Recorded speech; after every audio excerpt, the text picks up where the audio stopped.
Good day and welcome to today's SAAL structured conversation. The session is being recorded and closed captioning is available. I'm Maureen Barcelo. I'm the Director of Program Evaluation, Compliance, and Assessment here at San Diego State University, and also serve as the Vice President for SAAL's Professional Learning and Development Committee. I'd like to thank you for joining us today for our panel discussion. We are so thrilled to have our SAAL leadership here with us today, navigating higher ed's shifting sands, opportunity in community. We have a very glass half full agenda and are interested in exploring all dimensions of this conversation as well. SAAL and our committee are committed to involving, featuring, and representing diverse perspectives and identities in our offerings to meet your professional development needs, and that's really first and foremost.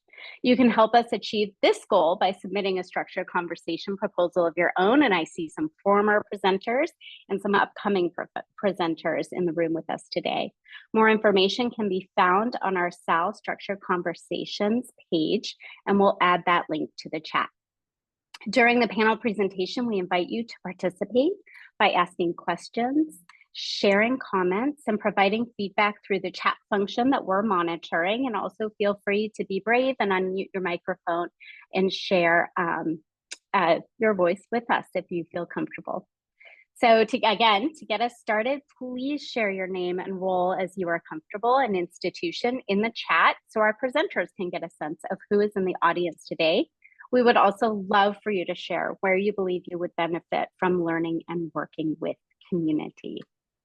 So please join me in welcoming our presenters. I will let them introduce themselves at length, but we have with us today SAAL President and Director of Assessment and Research in the Division of Student Life at the University of Oregon, Renee Delgado-Riley.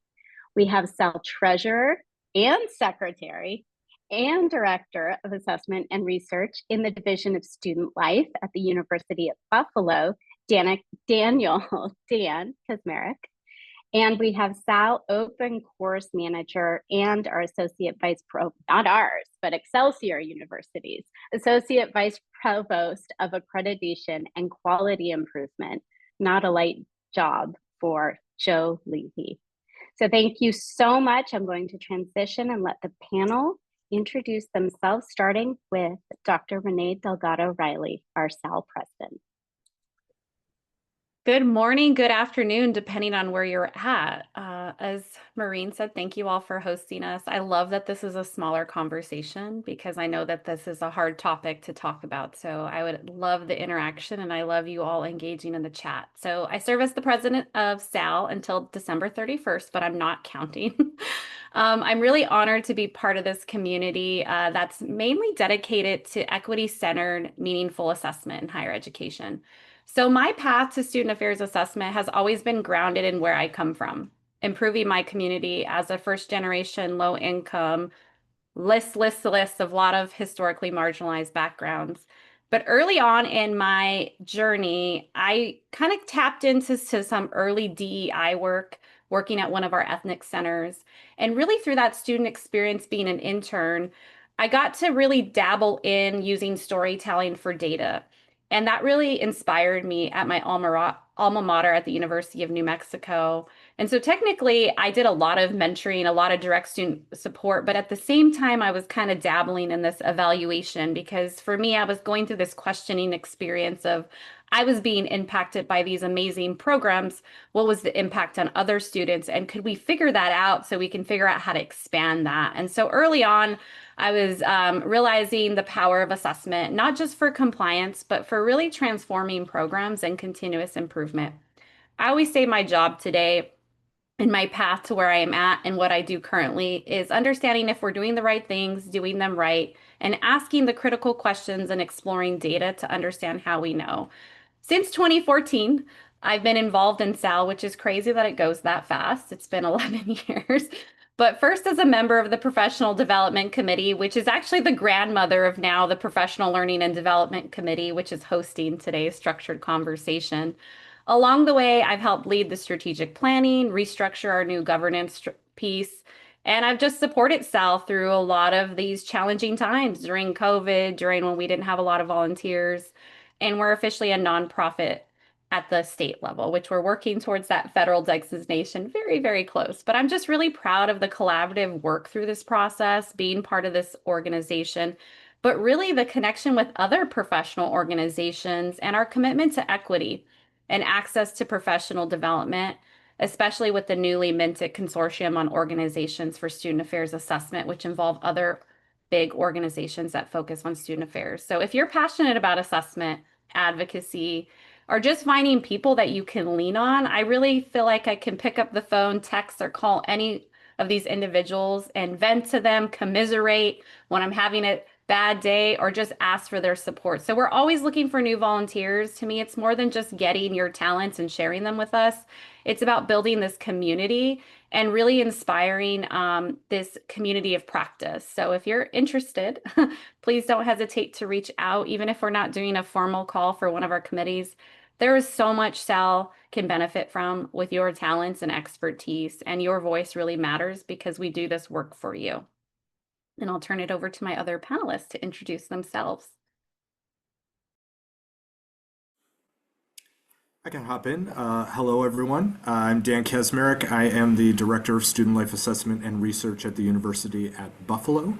And it's a role that I've been in for the past 9 years. I entered this profession in a very strange way, and my background's very strange. I have an MFA in poetry. I was a teacher for a while, worked in ed tech for a little bit, and then kind of found my way into assessment. And it's been a job that I've loved to do because I get to work with all of the pieces of the student life institution. So it's really, really awesome. For the past 3 years, I've served as the treasurer and the secretary of SAAL. And prior to that, SAAL was the first place that I went as soon as I got my position at UB. I knew of SAAL, but because I was working as in that ed tech vendor space, I couldn't participate on the listserv. So as soon as I was out there and on a college campus, that was the first thing that I did was sign up for the listserv. I was on the membership committee for a little bit, and was on the first iteration of the blog writing team when that started a little while ago. So I've kind of worked my way in a couple of different opportunities with SAAL. SAAL has really been a huge piece of my professional journey, and how I've been able to kind of grow in the field. So I'm really excited to talk about that today. All right. So I'm glad we went in the order we did, because I actually share some journey aspects to Dan. So I'll get to that. But my name's Joe Levy. I'm the Associate Vice Provost of Accreditation and Quality Improvement. Long title. I just oversee all things assessment and accreditation. And credit for prior learning or prior learning assessment is also under my umbrella. And I have a student affairs background. I got my master's in student affairs in higher education, and then went straight from graduate school to working in ed tech. And that's really where I got, aside from my real introduction to assessment during my graduate experience, when I was in ed tech, I got to work with 40 some schools and really see the landscape of assessment, and gained a lot of experience really fast by doing that. And Dan and I overlapped during that time.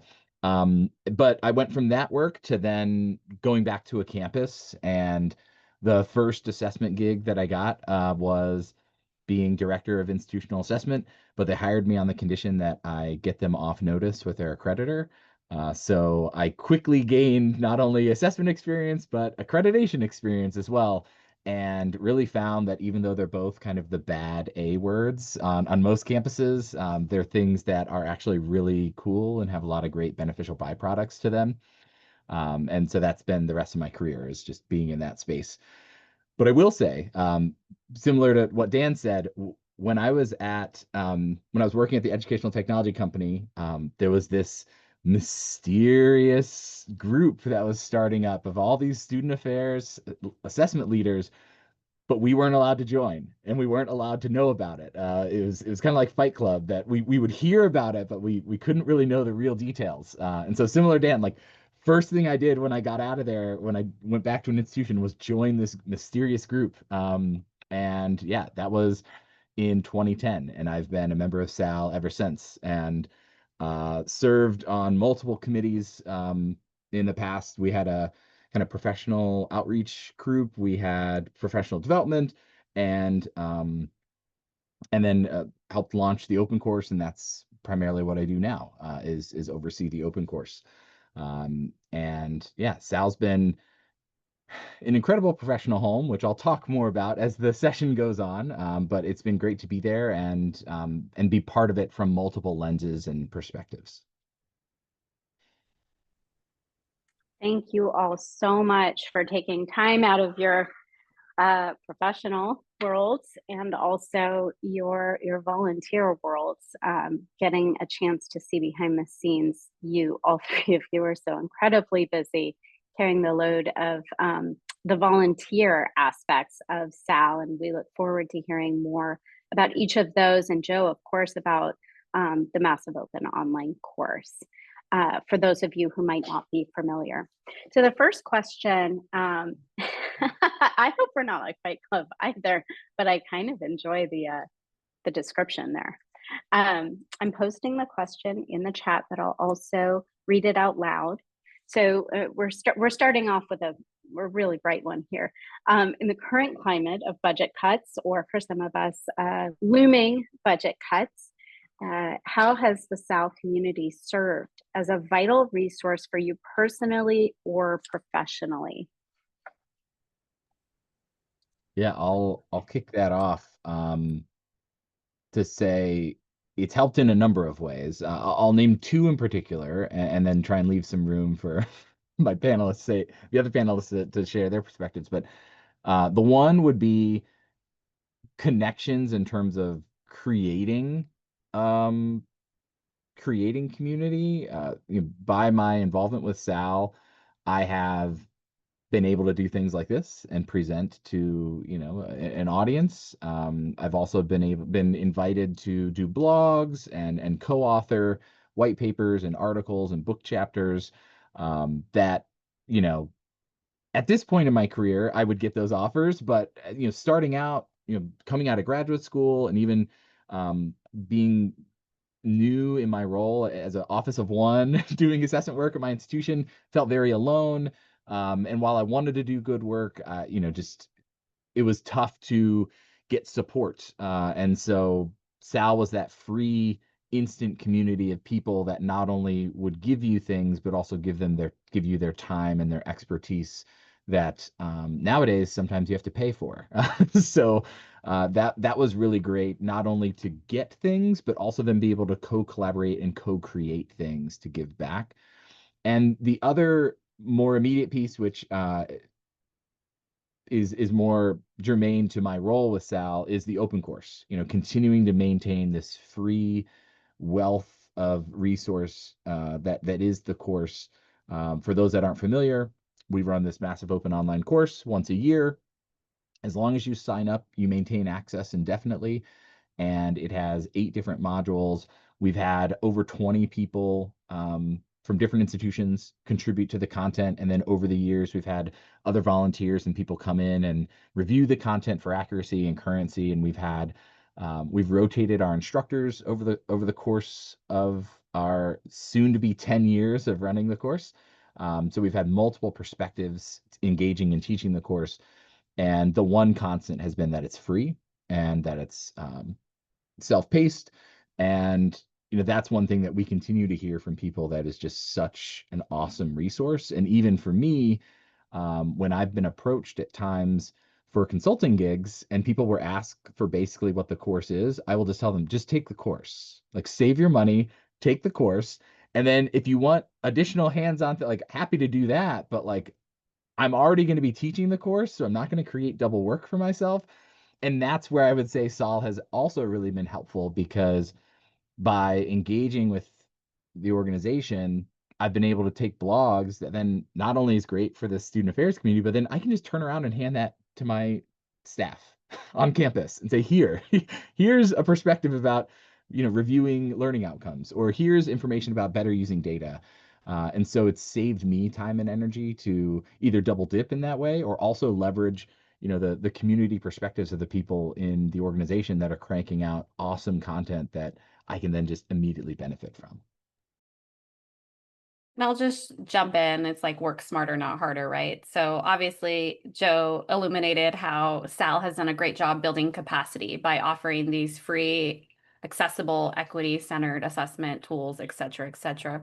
But I think at its core, SAAL, especially during these times of uncertainty, it's all about that community and connection. So oftentimes, whether we're the only person on our campus doing this work, or sometimes you might have a small team of folks, it can still be very isolating because I often feel like sometimes senior leaders still don't understand what I do, or they might feel intimidated by what I do.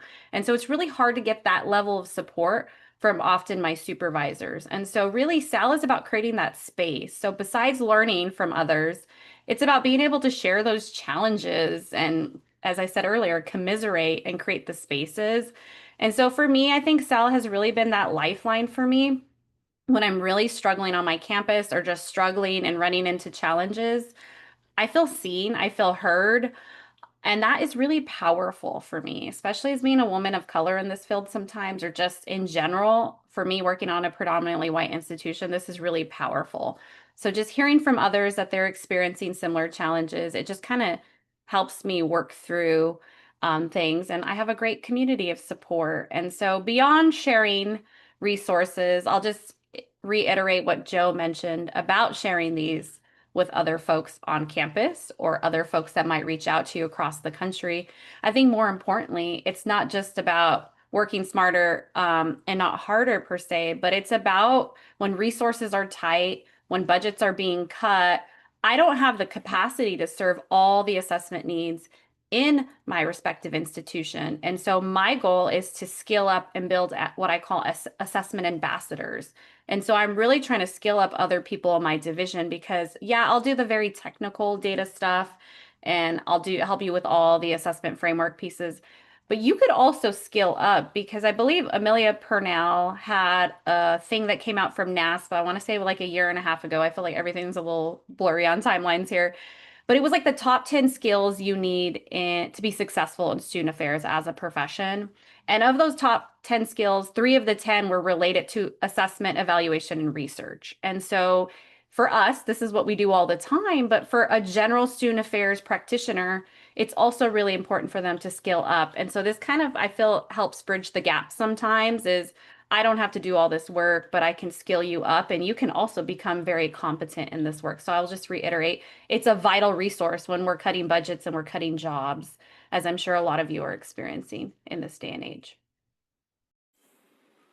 And I think in addition to that kind of getting those engaged assessment ambassadors, what we call ours assessment agents in our division, SAAL and kind of SAL's structure is essentially almost like a never-ending conference. So when I think of budget cuts, the first thing that I think of is professional development out the door, right?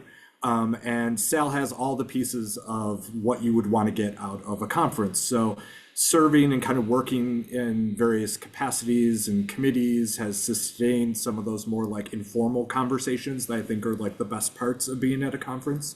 Those conversations with colleagues that kind of emerge as part of the experience. We have structured conversations like this, other learning opportunities that have those professional development pieces. Just being engaged in the listserv has helped me personally just kind of build out a good repository of information. I have a folder inside of my email that is labeled SAAL listserv goodies. And every time I see something cool kind of pop across the listserv or an example of something, I just throw it in that folder. And whenever I have to tackle a problem, that's the first place I go. And I just go through and kind of search that folder and see what's in there. I know recently that became really valuable when, I think it was earlier this year, there was a conversation across the listserv about sunsetting programs. and creating structures around helping people make that decision of sunsetting a program. We took all that information, me and my team were like, okay, here's some examples. How do we adopt this and adapt it to UB?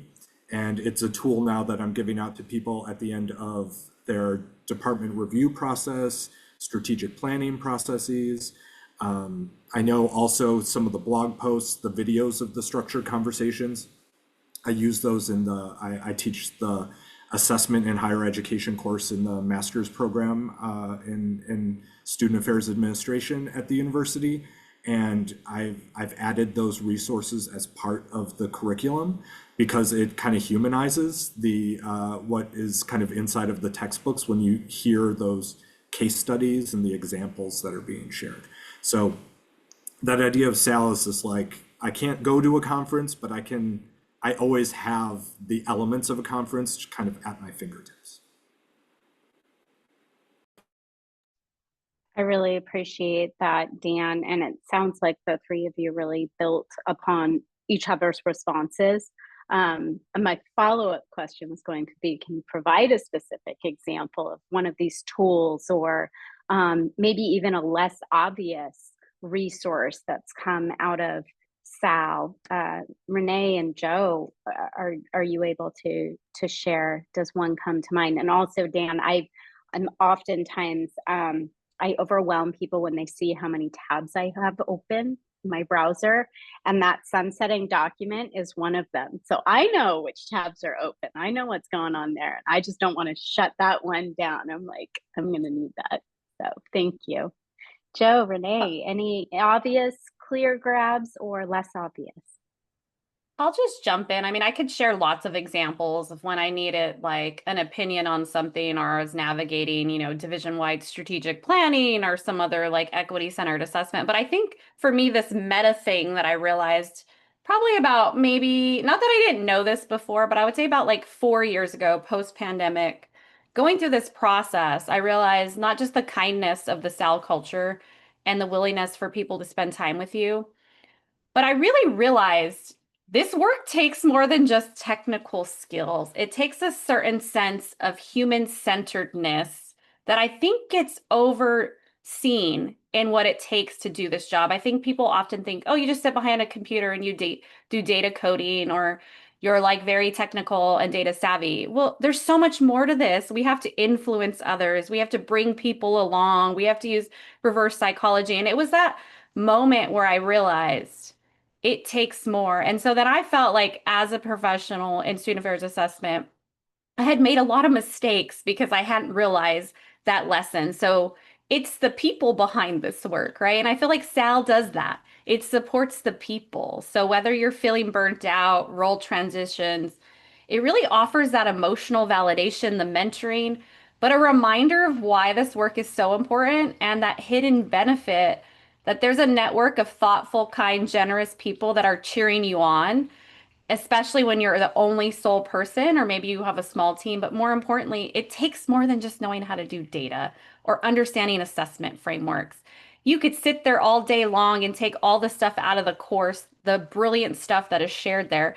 But if you don't focus on the humans as you're going through this work, all will fail. And to me, that is the hidden benefit alone that SAL has inspired me, hence why that's like steaming some recent, scholarship journeys. But I really feel like that's been a huge benefit for me that probably isn't seen by many.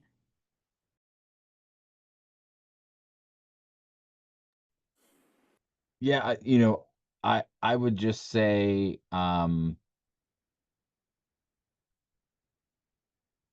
it's been a great resource for sharing things and getting ideas and bouncing things off of one another, because not everything's always going to work, in terms of like Renee might have a template and a process that works amazing in her institution. I might try and wholesale adopt it at mine and fail miserably, but it at least was a way for me to look at the project differently. And so I think that's an awesome aspect to SAL that, and you can also learn from other people's mistakes or their tips and tricks. But I think for me, one of the things that I've tried to focus on too is just also sharing things out.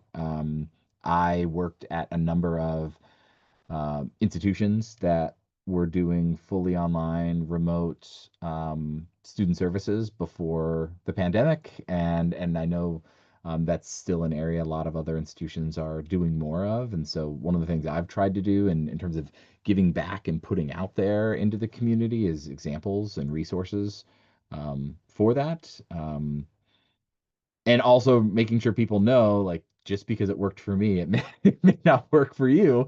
But I think that's an essential component too, and would just also really echo Renee's points, that our world, our assessment world, is so much more than data, and especially if you're just getting started with the work, it's so important to make sure people understand that, and also understand that what assessment is supposed to be, aside from what maybe they've heard about it. And I think in a lot of ways we are translators and communicators and storytellers way more often than we are, you know, crunching numbers. So that's one thing I'd add there.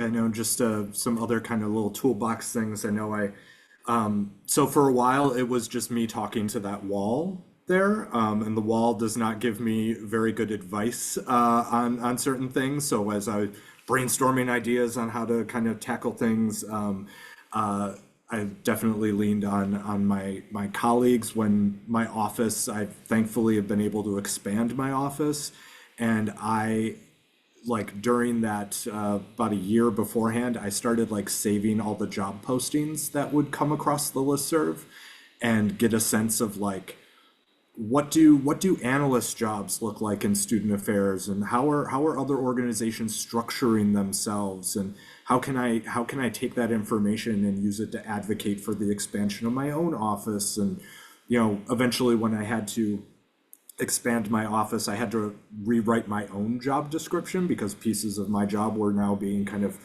pulled in other directions. So all of that information became really helpful.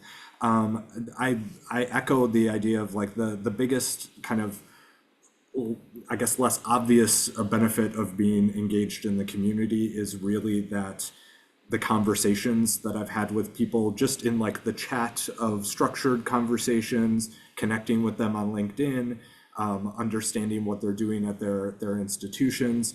I know we've had board meetings where we've talked about some things that are happening on our campuses, and folks are like saying things that I'm like, oh, thank God, I am not crazy. That is happening everywhere. That is just something that is part of the work that we're doing, and it's been very reassuring, and learning from the folks that may have run into obstacles beforehand to at least be aware of those has also been really, really helpful. I really appreciate that, Dan. And I loved seeing the listserv activity, and I'm involved in the project with Renee and Sean Bourne at University of Florida and Darby Roberts at Texas A&M. Do I have that right? That's Texas A&M. And so we're looking at all of the listserv activity and kind of looking at it thematically and seeing what's going on, which has increased my anxiety around submitting a question to the listserv. Can you just share like how easy that is or what that looks like? Renee or anyone, what does that look like for someone at their desk thinking, I have to write a position description, I'm going to fire up ChatGPT or Gemini, but first, let me check with my peers. What does that even look like? I feel like since we moved to our Google groups, it's really easy to search what's been sent over the listserv, right? So I would say go there first. But even me, someone who got involved in SAAL in 2014 and kind of new to this profession, thinking it through, I was very intimidated. But one thing I can say about SAAL is it's the one listserv that I belong to that if I ask a question, I will always get an answer. And I always have a team of people, and sometimes a lot of people responding, or it leads to a, this is before the pandemic, but like a Skype call, like now it would lead to like some type of remote check-in and call with each other, which is just incredible to me. And so one thing I can say about this listserv is people aren't judging. I think we all understand how hard it is to do this job. There's a lot of demand for our skill set. I think we're very well needed in our institutions. And so there's capacity issues. I think no matter where you're at, even if you have a big team, there's capacity issues, and prioritizing what is coming through the office is intense. So we all want to lend a hand because we all want to share and impart our lessons. And so getting on the listserv, I would say don't feel intimidated. People are going to be there. I feel like it's my parachute. If I'm all out of options and I'm frustrated and I can't figure it out, I know that usually I don't even need to post something on the listserv because I know enough people in the field. I can just ping them and ask them the question, and people are highly responsive. It's probably the most responsive set of professionals. I wish more people on my campus were as responsive as SAAL folks. But I would say don't feel intimidated, ask a question, get involved. I think that's how you meet other people. And I think it's a good idea to just kind of build that network because we're here to support each other. I know years ago I just we had a new VP, and randomly he came up to me one day and was like, I want you to start doing self-studies and external reviews with all the departments, even though that was not part of like the scope of my job or what was supposed to be the role that my office was doing at that time. I want you, here are the two offices that I want to go first. I want you to build a process from the ground up, and we start next month. And the first thing that I did was I went out to the listserv and was just like, I have to build a process for department review. Does anyone have some good examples? I didn't have to wordsmith it. Nobody's judging you. Everyone knows that there are like people at various stages of the profession that are there. Everyone pointed me to a bunch of resources that are like, go to CAS, or go over here, or here's a university that has their whole process in a manual that's up on their website. Similar to what Joe said before, I didn't like copy any one of them, but it gave me an idea of like how I should be thinking through the process independently. And even I've seen recently, like people have posted questions that might have already been answered like a couple months ago, and people on the listserv are like, oh, actually, we had this conversation a couple months ago. I pulled together all of that information. Here it is for you, right? And nobody's going to get. I'm on some internal listservs here at UB where it gets kind of unruly when people are like, "Take me off the listserv," or replying in kind of multiple ways. That doesn't happen with the SAAL listserv, and everyone's really kind of thoughtful and helpful in that way. I just wanted All to right. echo what Renee said. Sorry, just to say, yeah, reach out. One of the things that I consistently marveled at when I was early in my career, and I still marvel at and say is assessment people are very giving with their time.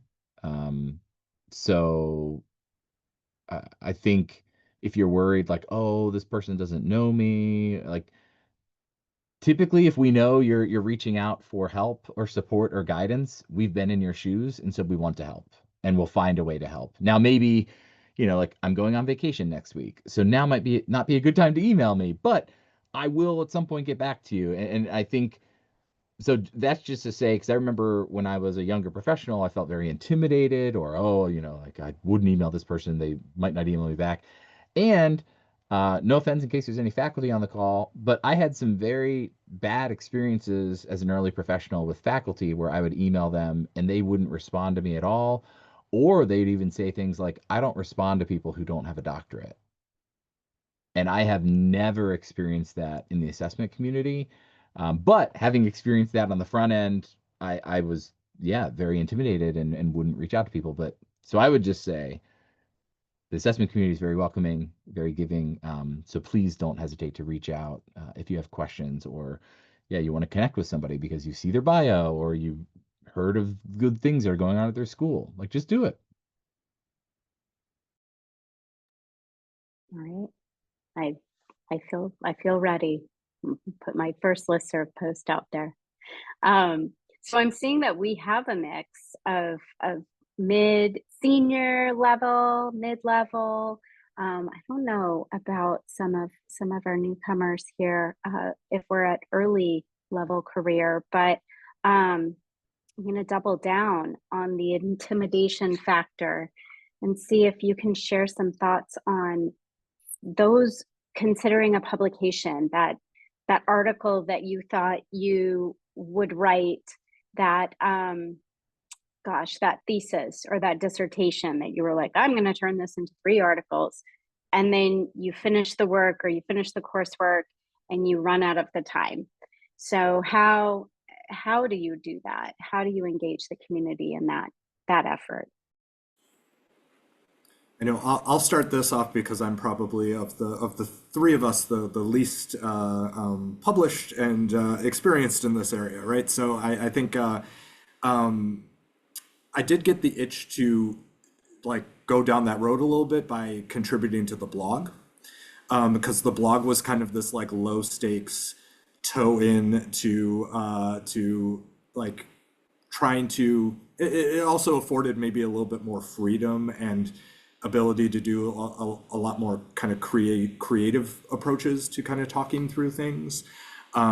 So I would say if you're interested in writing, you want to start like kind of exploring that, like contributing to the blog, I think is a really great opportunity to do that.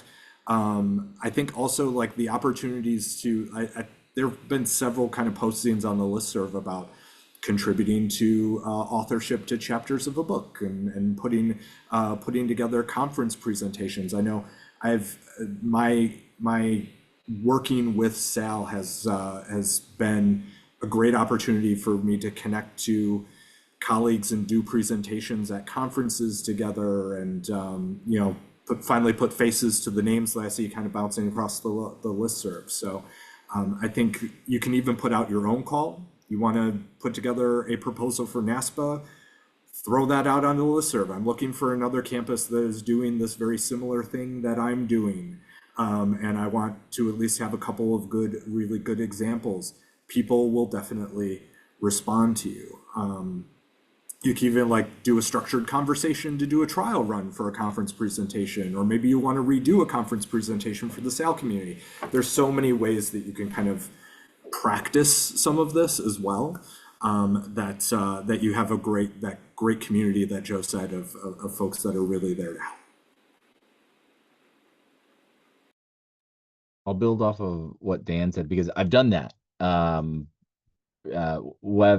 the time I thought it was just kind of being lazy of myself, but where it's like there's so many people on the SAAL listserv that I would love to collaborate with, and so thankfully nobody took it as impersonal, but it was like, yeah, it's so much easier for me to just send an email on the listserv and say, hey, I want to present at this conference on this topic.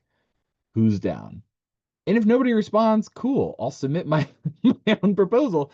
But if there's somebody else to collaborate with, great, because then we can divide the labor of putting the content together and have multiple perspectives. And to Dan's point, anytime I've done that, flooded with responses.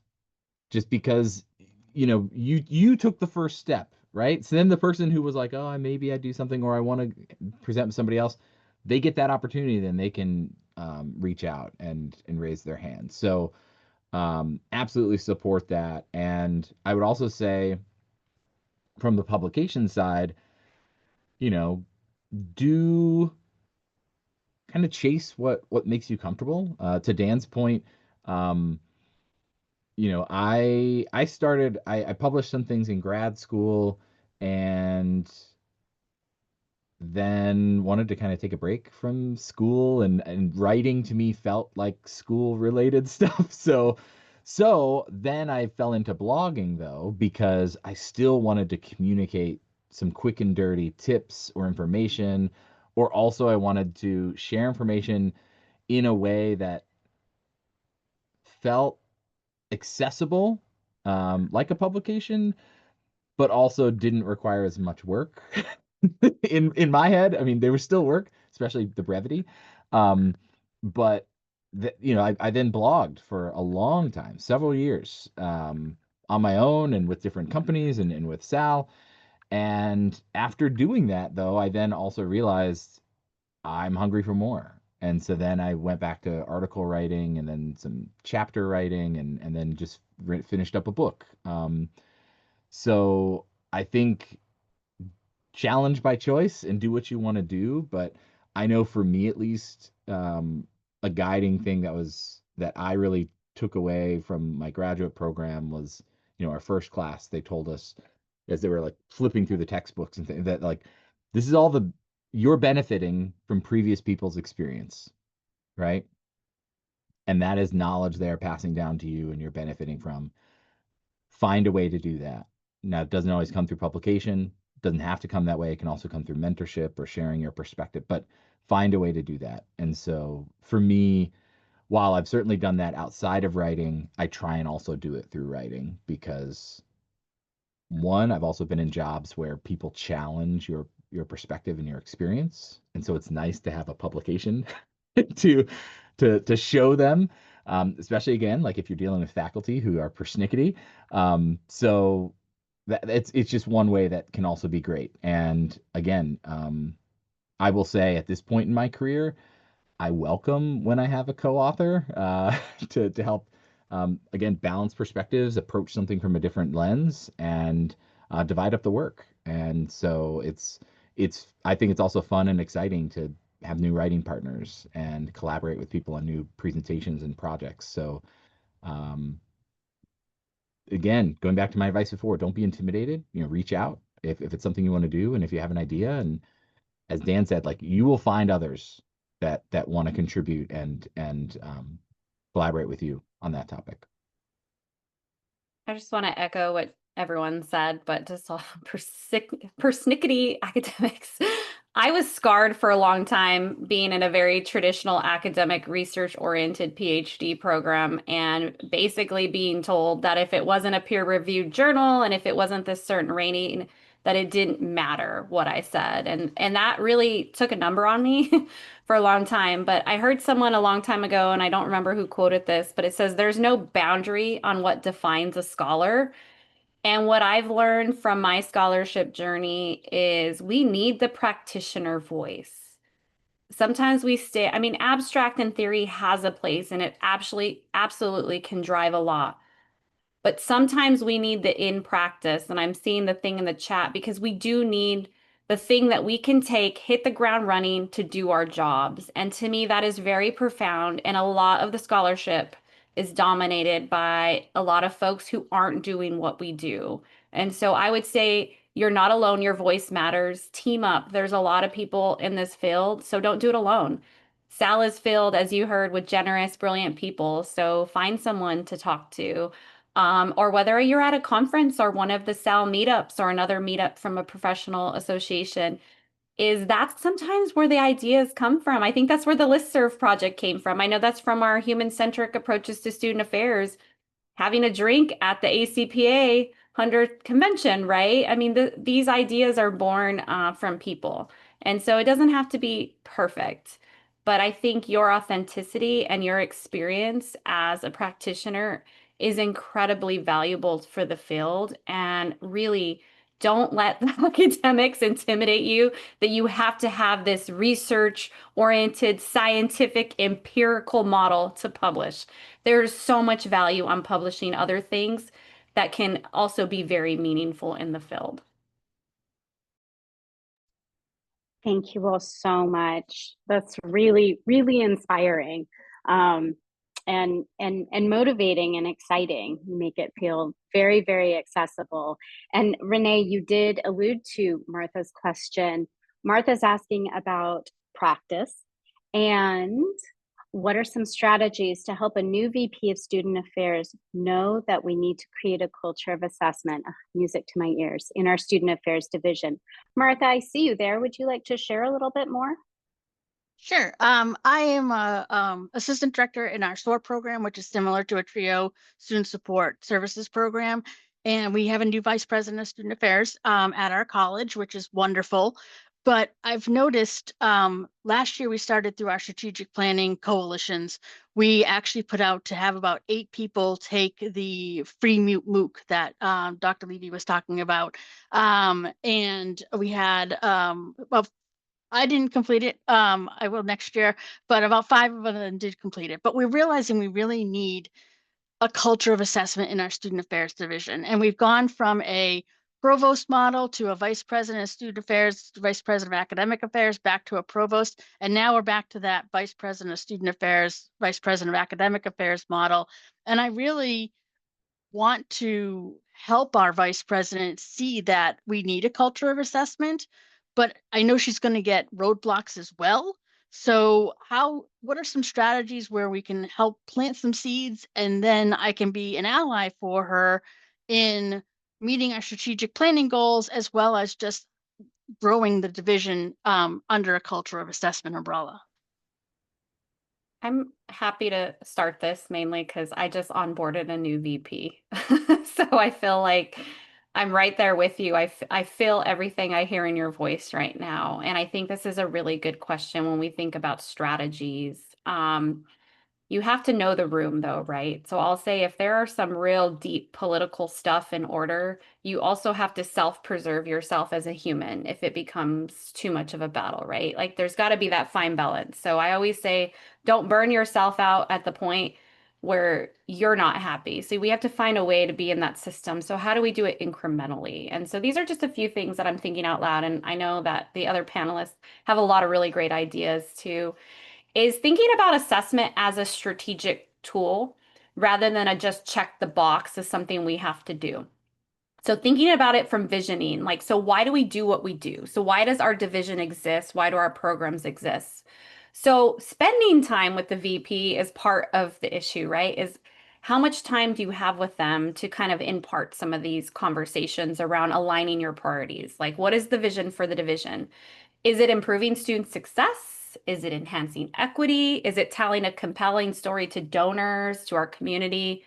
And so really that can give you some more insight into what is behind that and what are their thoughts on assessment. Because obviously assessment can provide support to all those things. It can help with the vision. Can align it. It can offer things on allocating resources, looking at impact, all those things, aligning priorities. Some other things are if you have some quick wins. So if you have some, feedback into action assessment that has been done that you can show an example of how an assessment used as a strategic tool influenced some type of meaningful change. I always say it's like show and tell, right? And then you can influence the people to do something with it. And then some other things around that, that I've dealt with, not just with the current VPs, but with previous VPs, is sometimes they're very intimidated because they don't often know what we do. And so just trying to give them, as you said, recommend them to take the course, send them to structure conversations, other webinars, give them some great literature that's been out in the field from a practitioner.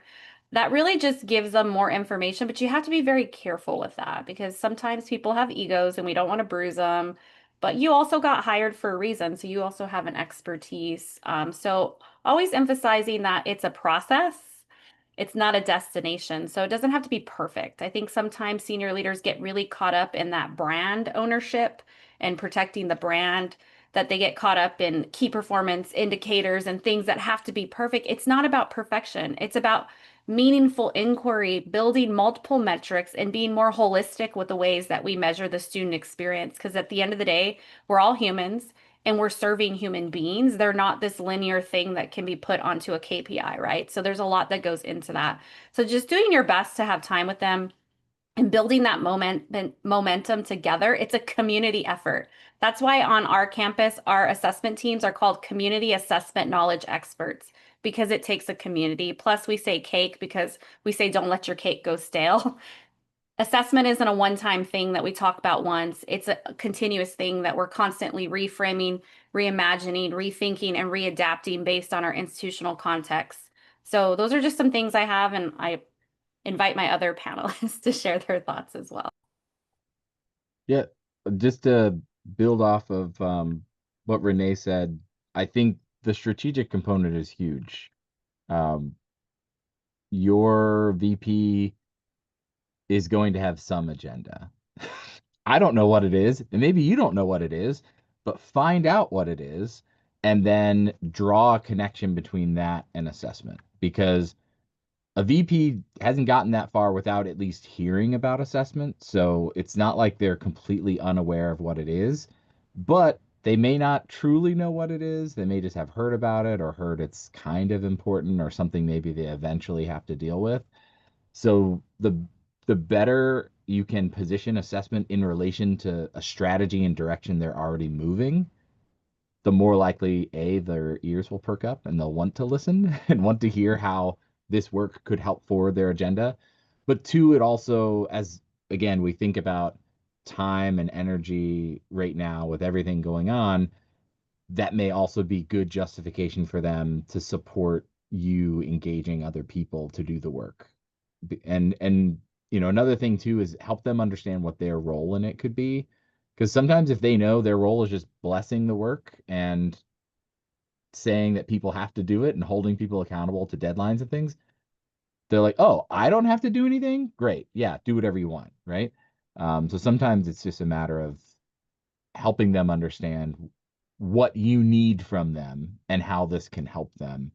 But then, the other thing too, again, my other hat is accreditation can be a great stick in terms of, for the past 7 years. I know finances has certainly creeped up in top reasons, but assessment has been one of the top reasons among accreditors that people are getting cited and being put on notice.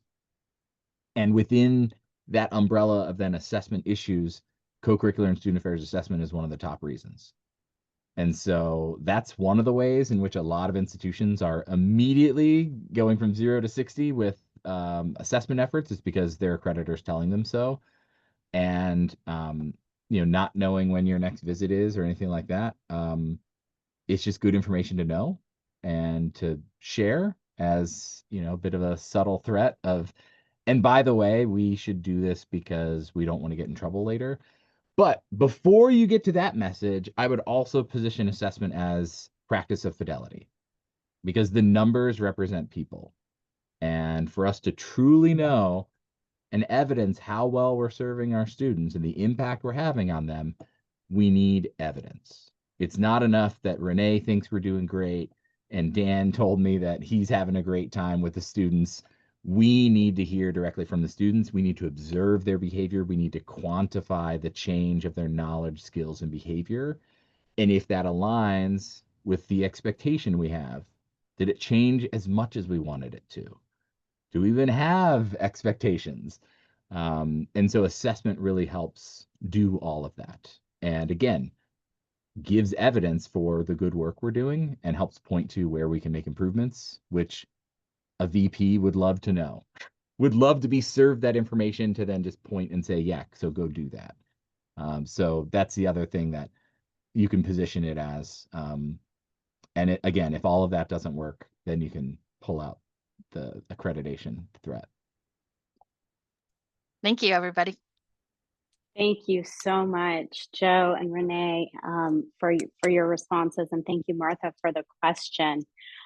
We always ask, would your students agree that they had this experience? If we polled your students who attended this event, would they agree that they had this experience? And it's like, oh, okay, that's assessment and evaluation. Okay, got it. So to round us out, while I put some thank you and follow up back matter into the chat for our folks who are attending today to be able to reach us. And again, this recording will be available.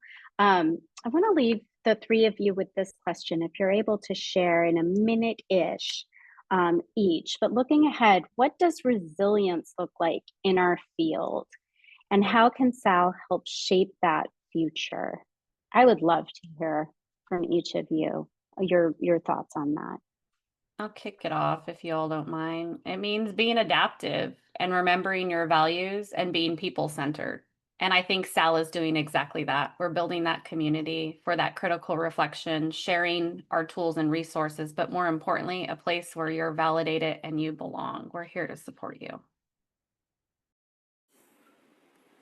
I would add, I think if you're in this line of work, you're inherently kind of a flexible person who is able to react and think about changing situations. We're all people that can take in lots of information, see the big picture, see the small picture. We're helpers, but sometimes we don't really take the opportunity to apply the things that we do to other people to ourselves.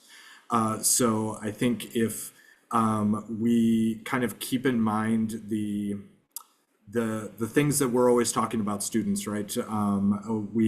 Belonging to a community is critical for our students' success, and we're no different. So I think SAAL is that opportunity to engage in that community, to create that support system around you, even if you're that office of one. And SAAL as a community is just inherently more nimble than maybe some other communities, and is really, when we send out a survey saying, hey, give us your feedback, or what do you want SAAL to be doing, SAAL can react very quickly to it. So definitely respond, because SAAL likes to shape its future through the voices of membership.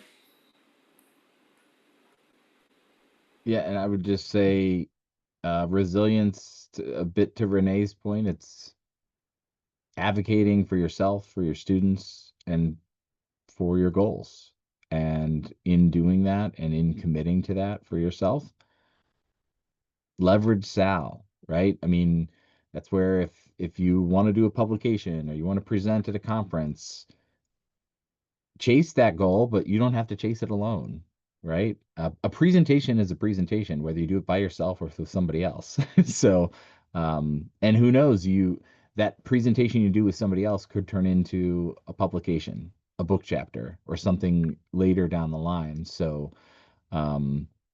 yeah, resilience is continuing to push and chase after what it is you want, and taking help where it is.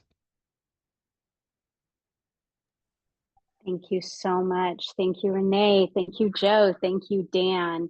Renee has been generous enough to put her information here in the chat, so please do take her up on that. She also put a quote. She pulled a quote from Dan's message there, and I have to wholeheartedly agree. I am grabbing the entire inspirational transcript from this presentation and making sure that these snips, with your permission, of course, are available to our larger community. Thank you so much for taking your time to be with us today. And as ever, please do become involved, get involved, be brave. For our committee members who are on this call, thank you so much for your engagement, your support, and let's SAAL on. Thanks, everyone. Have a great day. Bye. Thanks all.